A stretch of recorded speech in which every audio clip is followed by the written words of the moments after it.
سورة الذاريات بسم اللہ الرحمن الرحیم شروع اللہ کا نام لے کر جو بڑا مہربان نہایت رحم والا ہے۔ بکھیرنے والی ہواؤں کی قسم جو اڑا کر بکھیر دیتی ہیں، پھر پانی کا بوجھ اٹھاتی ہیں، پھر آہستہ آہستہ چلتی ہیں، پھر اس چیز کو یعنی بارش کو تقسیم کرتی ہیں کہ جو وعدہ تم سے کیا جاتا ہے وہ یقیناً سچا ہے، اور انصاف کا دن ضرور واقع ہوگا۔ اور آسمان کی قسم جس میں کئی رستے ہیں کہ اے اہل مکہ تم ایک اختلاف والی بات میں پڑے ہوئے ہو، اس سے یعنی عقیدہ آخرت سے وہی پھرتا ہے جو اللہ کی طرف سے پھیرا جائے۔ اٹکل دوڑانے والے ہلاک ہوں جو بے خبری میں بھولے ہوئے ہیں، پوچھتے ہیں کہ جزا کا دن کب ہوگا؟ وہ دن ہوگا جب ان کو آگ میں عذاب دیا جائے گا۔ اب اپنی شرارت کا مزہ چکھو، یہ وہی ہے جس کے لیے تم جلدی مچایا کرتے تھے۔ بے شک پرہیزگار بہشتوں اور چشموں میں ہوں گے، اور جو جو نعمتیں ان کا پروردگار انہیں دیتا ہوگا انہیں لے رہے ہوں گے۔ بے شک وہ اس سے پہلے نیکیاں کرتے تھے، رات کے تھوڑے سے حصے میں سوتے تھے اور صبح کے اوقات میں بخشش مانگا کرتے تھے، اور ان کے مال میں مانگنے والوں اور نہ مانگنے والوں دونوں کا حق ہوتا ہے۔ اور یقین کرنے والوں کے لیے زمین میں بہت سی نشانیاں ہیں اور خود تمہاری جانوں میں، تو کیا تم دیکھتے نہیں؟ اور تمہارا رزق اور جس چیز کا تم سے وعدہ کیا جاتا ہے آسمان میں ہے، تو آسمان اور زمین کے مالک کی قسم یہ اسی طرح قابل یقین ہے جس طرح تم بات کرتے ہو۔ اے نبی، کیا تمہارے پاس ابراہیم کے معزز مہمانوں کی خبر پہنچی ہے؟ جب وہ ان کے پاس آئے تو سلام کہا، انہوں نے بھی جواب میں سلام کہا۔ دیکھا تو ایسے لوگ کہ نہ جان نہ پہچان۔ پھر وہ اپنے گھر جا کر ایک بھنا ہوا موٹا بچڑا لائے اور کھانے کے لیے ان کے آگے رکھ دیا۔ کہنے لگے کہ آپ تناول کیوں نہیں فرماتے؟ اور ان سے خوف محسوس کیا۔ انہوں نے کہا کہ خوف نہ کیجے، اور ان کو ایک دانشمند لڑکے کی بشارت سنائی۔ تو ابراہیم کی بیوی چلاتی آئیں اور اپنا منہ پیٹ کر کہنے لگیں کہ ایک تو میں بڑھیا، اوپر سے بانجھ۔ انہوں نے کہا تمہارے پروردگار نے یوں ہی فرمایا ہے، وہ بے شک صاحب حکمت ہے، خبردار ہے۔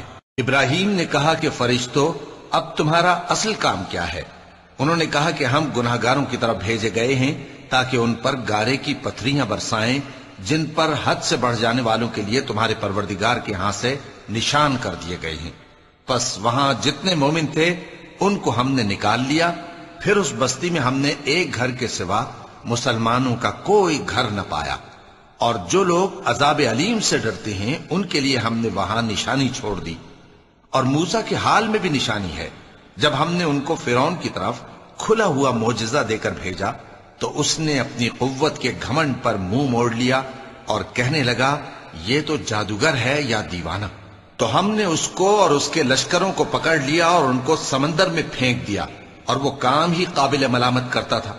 اور عاد کی قوم کے حال میں بھی نشانی ہے، جب ہم نے ان پر نامبارک ہوا چلائی، وہ جس چیز پر چلتی اس کو ریزہ ریزہ کیے بغیر نہ چھوڑتی۔ اور قوم سمود کے حال میں بھی نشانی ہے، جب ان سے کہا گیا کہ ایک وقت تک فائدہ اٹھا لو، پس انہوں نے اپنے پروردگار کے حکم سے سرکشی کی، سو ان کو کڑک نے آ پکڑا اور وہ دیکھ رہے تھے۔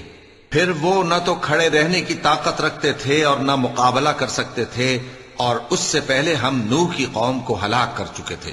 بے شک وہ نافرمان لوگ تھے۔ اور آسمان کو ہم ہی نے اپنی قدرت سے بنایا، اور ہم کو ہر طرح کی قدرت ہے۔ اور زمین کو ہم ہی نے بچھایا، تو دیکھو ہم کیا خوب بچھانے والے ہیں۔ اور ہر چیز کے ہم نے دو دو جوڑے بنائے تاکہ تم نصیحت حاصل کرو۔ تو تم لوگ اللہ کی طرف دوڑ چلو، میں اس کی طرف سے تم کو صاف صاف خبردار کرنے والا ہوں۔ اور اللہ کے ساتھ کسی اور کو معبود نہ بناؤ، میں اس کی طرف سے تم کو صاف صاف خبردار کرنے والا ہوں۔ اسی طرح ان سے پہلے لوگوں کے پاس بھی جو پیغمبر آتا تو وہ بھی اس کو جادوگر یا دیوانہ کہتے۔ کیا یہ لوگ ایک دوسرے کو اسی بات کی وصیت کر مرے ہیں؟ نہیں، بلکہ یہ شریر لوگ ہیں۔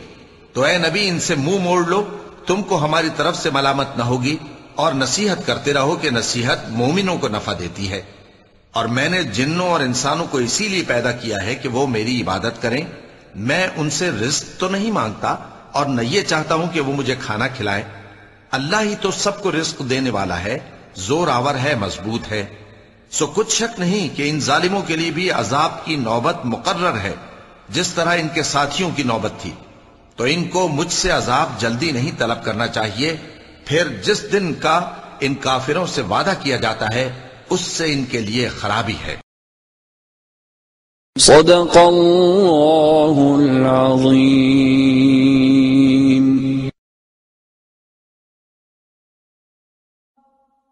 حی علی الفلاح،